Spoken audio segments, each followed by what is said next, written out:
facts too shocking to be contemplated occasionally forced their way to the public ear. If the laws were arranged that a master could torture an apprentice to death, would it be received with composure? Would it be said, these cases are rare? This injustice is an inherent one in the slave system. It cannot exist without it. There's actually nothing to protect the slave's life but the character of the master.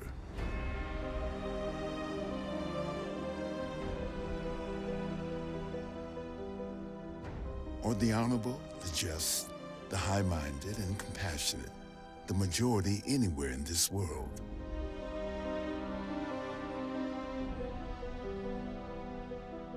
On the shores of our free states are emerging the poor, shattered, broken remnants of families, men and women escaped by miraculous providences from the surges of slavery.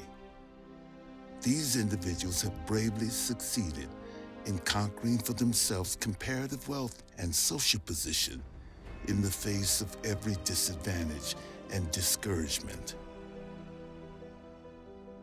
The story of my life is full of striking incidents. As I look back through the vista of more than 80 years, scene after scene rises before me, and ever fresh wonder fills my mind. I delight to recall it.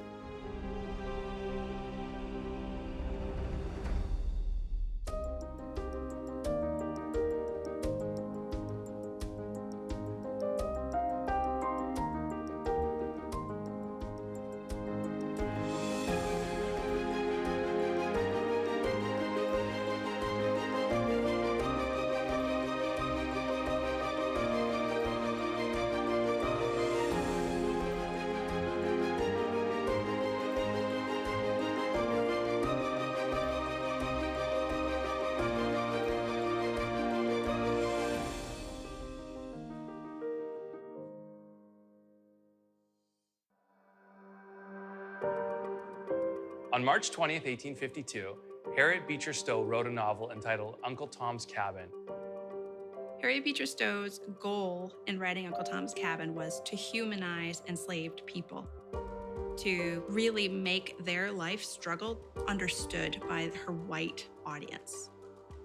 The fact that she was a white woman growing up in an intellectual family, a family of a Presbyterian minister, gave her license to tell a story that would garner sympathy. And what she wanted to do was to give life to a collection of stories that were these freedom narratives. Uncle Tom's Cabin was an immediate success. It sold over 10,000 copies its first week and went on to sell over 1 million copies its first year in print. So Harriet Beecher Stowe's book was like the social media of her time. It was the television of her time. It was the great exposure of man's inhumanity to man.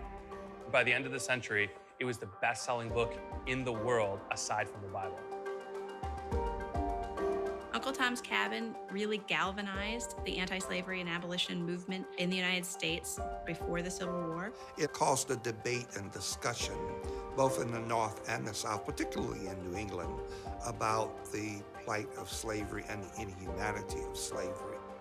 The novel really got people talking, and some people even credit Uncle Tom's Cabin with getting Lincoln elected.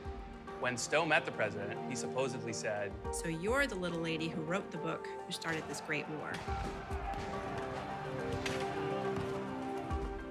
It not only balloons up in sales, but there's also a negative reaction to it. They really took Stowe's novel and went with the opposite viewpoint. Copyright law in the United States was very lax at the time, and there were stage productions that used the exact same title, and there was nothing that Stowe could do about it. These blackface plays really transformed the character of Uncle Tom from this strong, noble, faithful man into this old, exaggerated, subservient slave. In talking about Uncle Tom, we have to be careful because it has a legacy rich in racism. Some people saw in Uncle Tom as being a compromiser, a person who sold himself or herself out, when in reality, the Uncle Tom was the person who learned how to maneuver two different worlds. The term Uncle Tom has become this derogatory term, but really the character was never written to be that way. Many people in the South said that Stowe's novel painted an unrealistic picture of plantation life, but Stowe wasn't exaggerating it at all.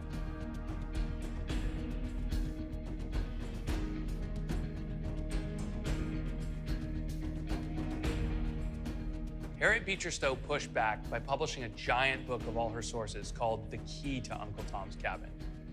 On page 26 and 27, she talks about Josiah Henson as one of the enslaved men who forms the basis for the character of Uncle Tom. Henson's life story was integral to Uncle Tom's Cabin. When I learned that the main character of Uncle Tom was based on a real person, I had to know more. Who was Josiah Henson? How had I never heard of this man?